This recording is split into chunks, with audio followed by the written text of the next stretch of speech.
کہ دیکھیں جو ہم نے اپنی تیسری کی جماعت میں پڑھا، آپ سب لوگوں نے بھی پڑھا ہوگا، کافی لوگوں نے، یہ کون سی تھیوری ہے، یہ کہاں لکھا ہوتا ہے؟ ہماری نصاب کی کتابوں میں لکھا ہے کہ بچوں میں سب سے پہلے اسلام قبول کرنے والے علی۔ ایک سوال آیا تو میں نے آپ سے کیا وہ سوال، اس کے بارے میں تھوڑا سا اگر آپ بتائیں۔ جب ہم یہ کہتے ہیں کہ بچوں میں سب سے پہلے حضرت علی نے اسلام قبول کیا، تو اس کا مطلب یہ ہوتا ہے کہ اسلام کا اظہار، اعلان، کیونکہ حضرت علی پہلے کوئی کافر نہیں تھے، حضرت علی پہلے کوئی مشرک نہیں تھے، پہلے کسی اور مذہب پر نہیں تھے۔ وہ تو پیدا کعبے میں ہوئے تھے، آنکھ آغوش رسالت میں کھولی تھی، ان کی تو پہلی غذا لعاب پیغمبر تھا، ان کی تو اولین تربیت آقا دو جہاں علیہ السلام نے کی۔ انہوں نے ذوالعشیرہ کی بزم میں، یہ پہلی دعوت ہوئی تھی کہ جس میں رسول اکرم نے خاندان والوں کو بلایا تھا کہ ان تک دین پہنچا دیا جائے۔ ایک دن دعوت ہوئی، رسول اکرم نے بات کہنا چاہی، لوگ بائیکاٹ کر کے چلے گئے۔ پھر دوسرے دن دعوت ہوئی، پھر رسول نے بات کہنا چاہی، لوگوں نے نہیں سنی، چلے گئے۔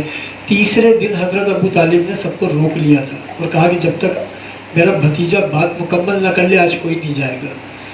اور پھر رسول اکرم سے کہا تھا قم یا سیدی و مولائی فتکلم ممن تحبو، اے میرے آقا، اے میرے مولا، کھڑے ہو جائیے، جو کچھ کہنا چاہتے ہیں آج کہہ ڈالیے۔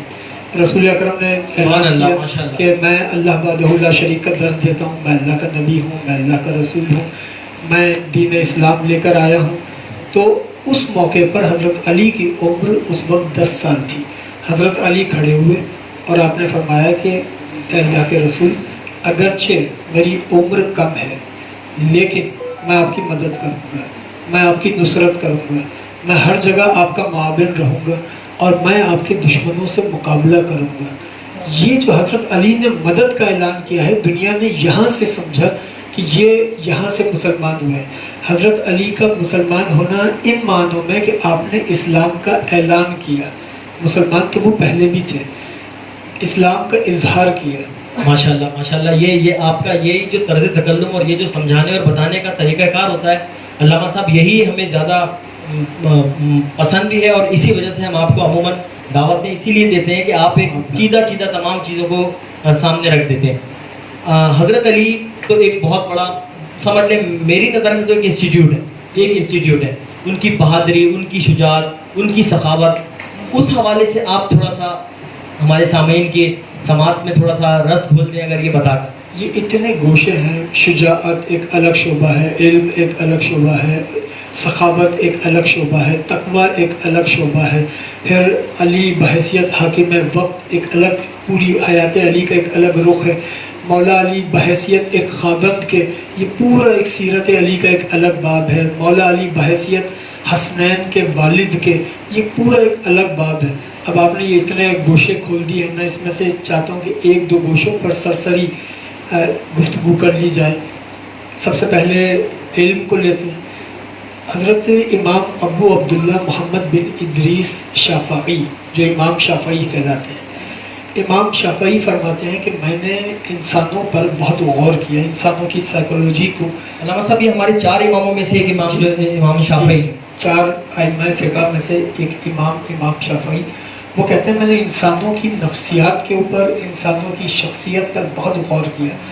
میں نے اس نتیجے پر پہنچا کہ جو صاحب علم ہوتا ہے وہ طبیعتاً بزدل ہوتا ہے، اور جو بہادر ہوتا ہے وہ علم سے دور ہوتا ہے۔ یعنی صاحب علم بہادر نہیں ہوتا اور بہادر صاحب علم نہیں ہوتا، لیکن مولا علی پر آ کر یہ فارمولہ فیل ہو گیا، علی پر آ کر یہ قانون ختم ہو گیا، اس لیے کہ علی جیسا کوئی بہادر نہیں، علی جیسا کوئی صاحب علم نہیں۔ علم علی کا عالم یہ ہے کہ میں ایک جملہ نبی کا اور 2 جملے مولا علی کے نظر کروں تو اندازہ ہو جائے گا علم علی کی وسعت۔ آقا دو جہاں نے فرمایا انا مدینۃ العلم وعلی بابھا، میں علم کا شہر ہوں، علی اس کا دروازہ ہے۔